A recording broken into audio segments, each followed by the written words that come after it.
Welcome to day 484 of our DSO journey. I'm Ed Krasenstein, here with my twin brother Brian. And remember, these videos are being sponsored by NFT Tech. They are an investor in DSOFi. So, Brian, how much farther is the crypto markets going to fall? Yeah, I mean, this morning and last night we saw Bitcoin drop to around the $22,000 area. Uh, 22.5 was acting as support. We'll see if it holds. It's a little bit below that right now, but there's some good news from CitiGroup, who yesterday they said that they see the crypto contagion letting up past. They feel like it has passed. Citigroup said that in a report a couple of days ago that it's very likely that the crypto contagion fears have peaked in the interim, at least. Uh, with that said, there's a Korean company, Zipmex, who apparently became a fresh victim of contagion when it halted deposits for withdrawals. Zipmex said uh, that it was dealing with some $53 million of combined exposure Wow. to both the crypto lenders Babel Finance and Celsius. Now, I tend to agree with him that the contagion has let up, and I feel like we're in a very good spot as long as Bitcoin doesn't plunge to like a $15,000 range. If that happens, I think we could see other companies fold. I don't know how likely that is to happen. I think we're past a lot of the negative news. Tesla sold almost $1 billion of Bitcoin. That caused that initial drop to 17,800 or 600 or wherever it was. Also, it appears that global inflation, at least for now, may have peaked because oil prices have dropped significantly around the world. And that was the leading cause of much of the inflation. So I think we're in a good spot. Uh, is it over? Is contagion complete? We don't know. But right now, things are looking more positive than negative, in my opinion. Yeah, and I talked about the 22.5 mark as well I think it was a couple days ago, and it's below that right now. Right now Bitcoin's at 22.2, 22,200. It really depends on where the daily candle closes, I think, when it comes down to when you're evaluating these technical factors. Again, I don't know if technical analysis is the best thing to be using to predict the price of Bitcoin right now because there's so many fundamentals that are involved here. But it should be interesting to see if we can close today's candle out above the 22.5 mark because that's going to be interesting. I mean, there's going to be traders who are looking to dump it if it doesn't close above 22.5, and there's going to be traders who are looking probably to buy it if it does. So it should be interesting to follow. But moving on to DSO, Invest in Digital had a really interesting interview yesterday on the DeFi Lunch, episode 163. DeFi Lunch actually has a DSO account as of, I believe, yesterday. It's B05 Crypto. But starting about 15 minutes into the video, which you can find if you click on the link above this video and DSO below on YouTube, starting at 15 minutes in, Ash, which is Invest in Digital and DSO, takes part in this interview and he answers a lot of questions about both DSO and DAO. He spoke for about 45 minutes. It was very interesting. You get a lot of insight whether you knew about DSO and DAO or if it was completely new. And I actually learned quite a bit by listening and watching it as well. Definitely worth watching. Ash did say that they're doing a marketing push toward founders, and that they're gonna be doing a hackathon very soon as well. That's something that's kind of new to some of us, I think. One guy also wants to start a medical DAO on DAO. He said he didn't mention who it is, but this person has a lot of medical experience, and they're kind of fed up with today's medical system, so they want to start a DAO in which they give medical information and knowledge about how you can better take care of yourself to the community through a DAO. He also said that MetaMask integration is coming very soon, and that it's already ready, and it's going to allow you to integrate with DAO and other nodes in 1 or 2 clicks, which I think is going to be super cool for the Ethereum crowds who want to come onto the DSO blockchain.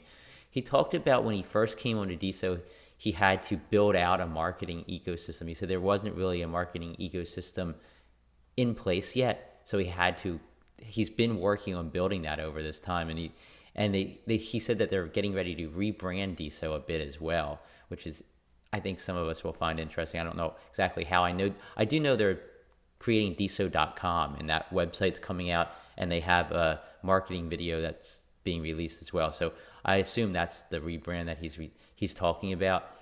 The next step, he said, is to build a DAO pipeline, and then after that, they're going to be looking to attract creators to DSO. So some Instagram or some Twitter users, some Snapchat people, those types of people they want to bring into the DSO ecosystem to start creating on the DSO blockchain instead of on these Web 2 platforms. He also talked about PokéDAO and how they plan to launch that to kind of bring some of the masses from the Pokemon community into DSO and into DAO. He said they're really right now they're working to align everything and start hitting quote unquote home runs. He said they want to launch a rocket, but they need to build this launch pad first, and that's what they've been doing. And in the next couple of months, we're going to see that rocket launch. Some other really interesting tidbits of news that he mentioned was that they're going to be making a conscious effort to rebuild their market cap, increase the coin value, increase the value of DSO. They're going to be making a conscious effort to do this, which I found pretty intriguing. He said they're going to be reaching out to some hedge funds, etc. And he also said that he has a meeting with a very large Web 2 social media platform on Monday. In 2 days, he has a meeting. Ash has a meeting with a large Web 2 social media platform. I don't know, that sounds pretty exciting. And also there's interest from the Colorado governor's office. He's currently trying to set up a meeting with them.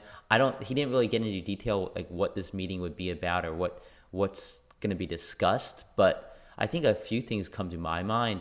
Number one, could Colorado have interest in building on the DSO blockchain? Maybe they want to create their own social media website for Coloradians. Is that how you say it, Coloradians?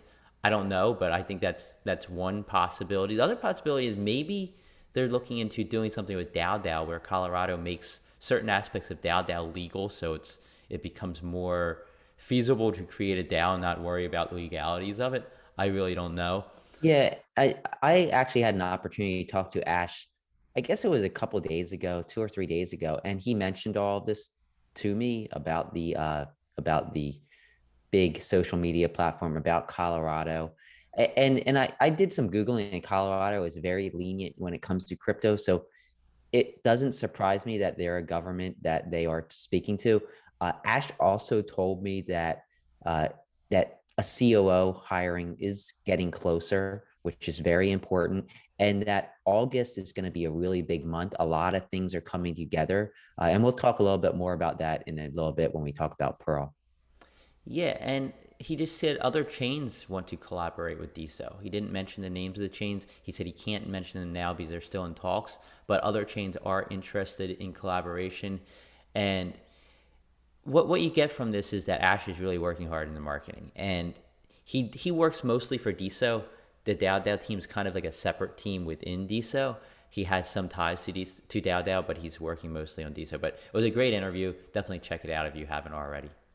Yeah, and I just want to echo that. I think a lot of things are coming together now. I think that these last few months have obviously been slow, disappointing, I would say, to many users on DSO. But I've seen this so many times in the crypto space, especially with Bitcoin in the early days in like 2012, 2011, late 2011.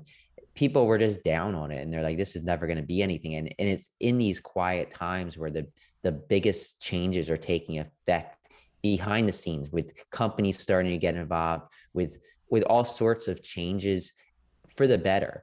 And it's these quiet periods that end up being launching pads for the crypto springs that are to follow. And whether we're going to have a crypto spring in 3 months or maybe a year and a half, we're really setting the foundation here. And DSO has a whole heck of a lot of money. I'd estimate it is close to $100 million, and that's with these depressed Bitcoin prices. So they have a lot going for them. They have a lot happening. The team is getting more solidified. You have Ash, you have Ed Moss, you have Erica, you have Natter, who's looking for a COO. You have a lot of things coming together all at once. And I think that could be powerful, especially given the fact that social media relies on users to generate more users onto the platform.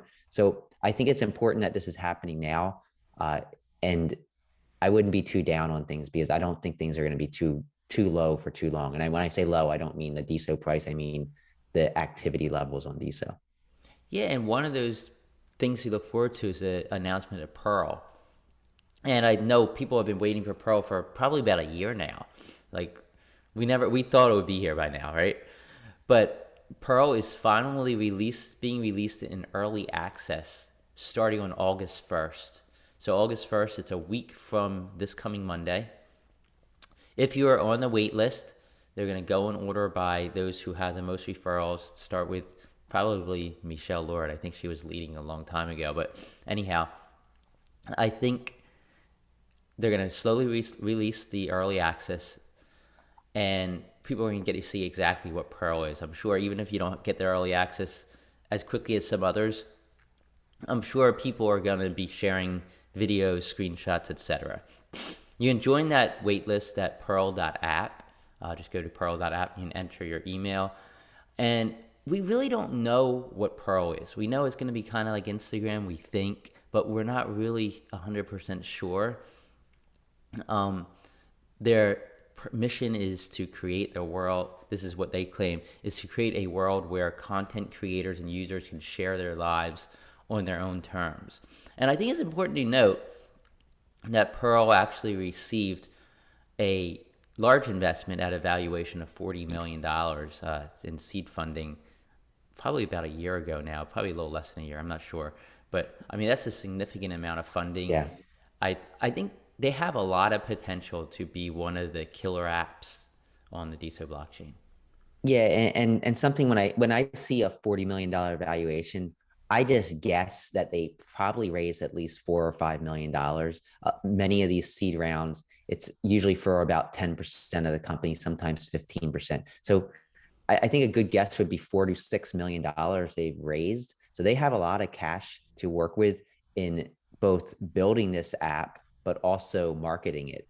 And the marketing is where we're hopefully going to see an influx of new users to the DSO protocol. And if you have Pearl doing this, you have other apps, you have NFTZ, we have a lot of really cool plans ahead that are going to bring people on from Ethereum and Solana blockchains. I think this just goes back to the fact that I think everything's slowly coming together. And I say slowly because it's been a slow process. We've been here for 16 months now, and things are pretty slow. But I think as you see all these little parts come together, you form this bigger part of this, hopefully a rocket engine. I think things are going to get more exciting as we head into the latter parts of the summer and early fall. Yeah, I couldn't be any more hopeful than you, Brian. Or wait, I could be a slightly more hopeful than you. I think I said that right. Anyhow, Tipsy Elf.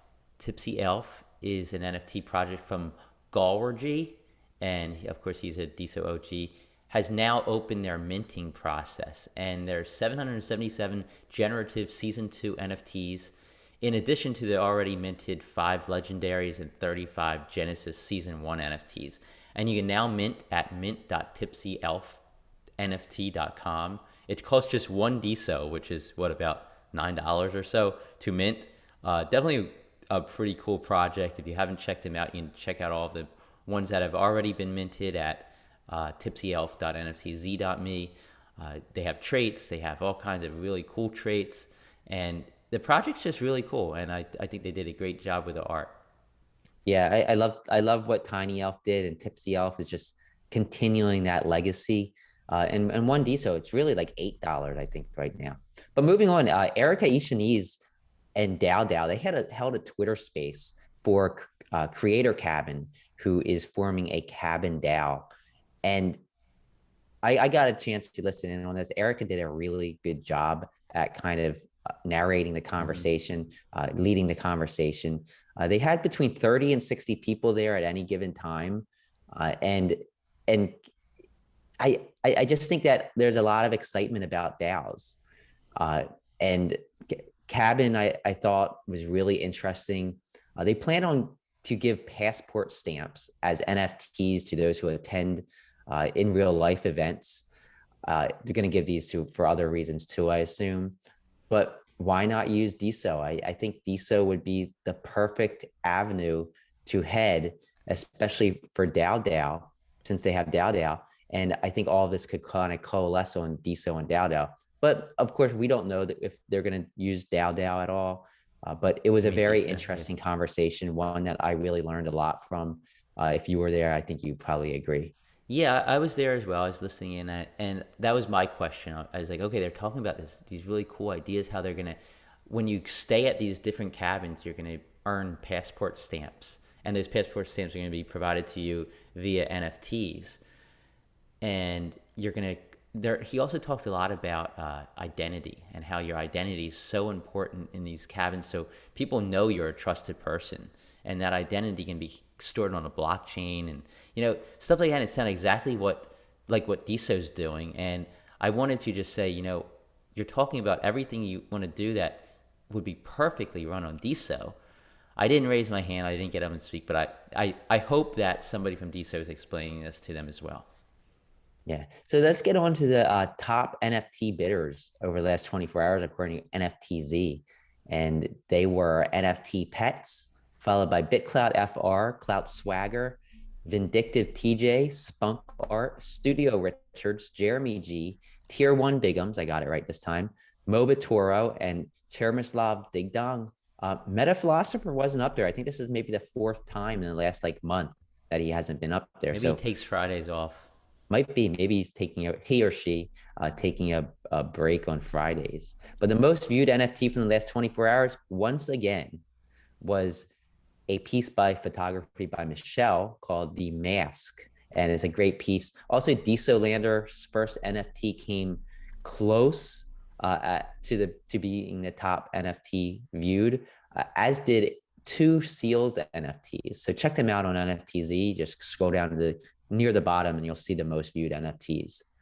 Yeah, and that's all the news we have. Wait, no, we still have diamonds. You Top forgot diamond. diamonds. Go for The that. top diamond creators over the last 24 hours, according to Alton Based. We were number one, followed by Zia Mead, Vampire Campfire, Longo, Seals, Barbie Graveyard, Michelle Lord, Quanti, Sean Slater, and Pixelangelo. Yeah, and that is the news for this Saturday morning. We will talk to everyone tomorrow. Have a great rest of your weekend, and see you soon.